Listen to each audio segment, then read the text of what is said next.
Hi there, Mike Lancaster here.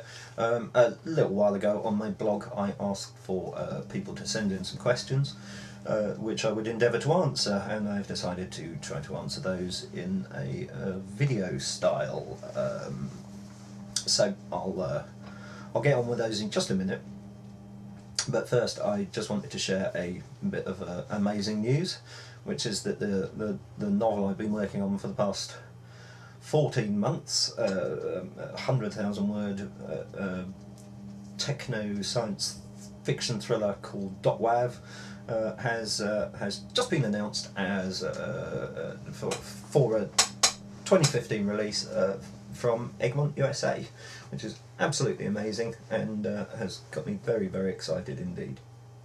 But yeah, so I'll get on to these questions. We'll talk about the .wav book closer to the time of release, and I'll answer these questions. So we start off with Valerie, who asks, I'd love to hear a bit about your writing processes, and in particular how you create and or develop characters.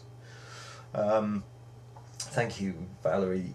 My writing processes are varied from book to book, from day to day. The core of it is always the same, and that's sit down until you've completed the day's target, which can be a word limit, 1,500 words, 2,000 words, 2,500 words, or it can be a sort of goal. I want to get this character from here to here by the end of the working day. You see, as soon as you hear a writer sort of delineate their working day, it's a bit like finding out how a magician does a trick and finding out it's actually quite easy and tedious, and a writer certainly isn't a person who should be observed in the act of writing, because it is sitting and staring at a screen blankly for quite a lot of the day and just tapping away. So writing processes is sit down and write. How do I create and or develop my characters? I'm not the kind of writer who wakes up in the middle of the night with an idea for a great character, although I know that occurs to some people. Me, I wake up in the middle of the night with an idea for a great plot. So in many ways I'm a very plot-based writer, which isn't to say that I don't spend a lot of work on developing the characters, but first comes the plot line, the skeletal plot line, which then I flesh out with incidents and action scenes and exposition scenes. And once I sort of have an idea of how that novel's going to look, then I populate it with characters, which isn't to say I'm just inventing puppets to dance along a timeline, because as a reader I'm always acutely aware of when a writer has disguised a plot function as a character and is there to serve one purpose and one purpose alone, to move the plot forward. I always notice that. I always try to make my characters more than a plot function wearing clothes. I try to make them as rounded and three-dimensional and as individual as is possible. But I always start with a plot, then I populate it with characters. Characters I know a lot more about than I ever get to tell. But just having that sort of back story, back knowledge of my characters does inform my writing of them. So that's that one.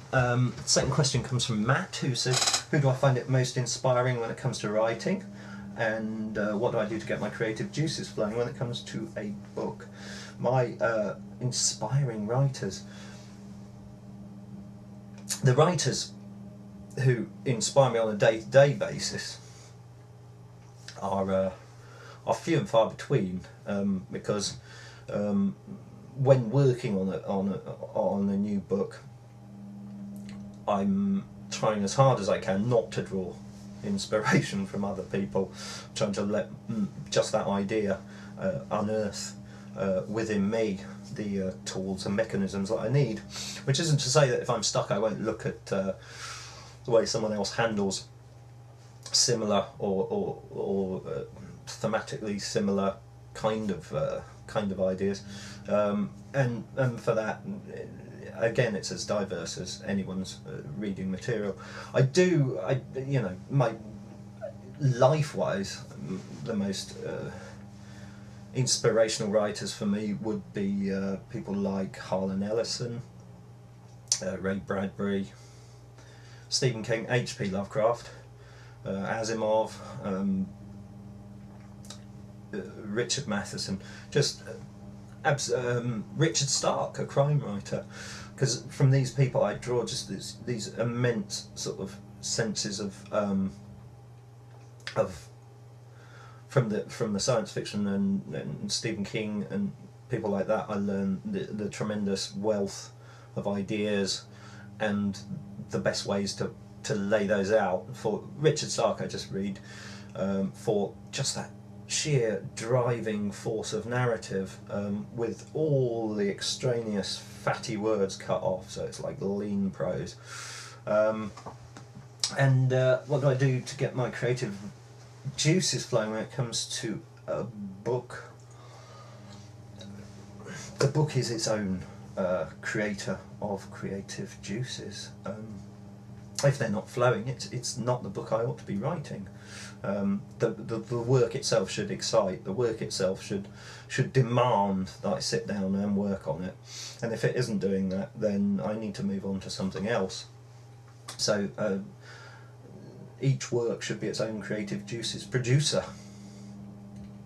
Next question comes from Brooke, who says, just wondering, have I or will I ever consider writing another sequel to Human Point 4, only back during Kyle and Lily's time period, from maybe Lily's point of view? I would point out here that your spooky mind reading skills are freaking me out a bit, because that's exactly the next Point 4 book I'd love to write. Because when I wrote the first one, 0.4 Human Point 4, I didn't actually really seriously contemplate it as a series. I mean, I just thought it was a beautiful standalone.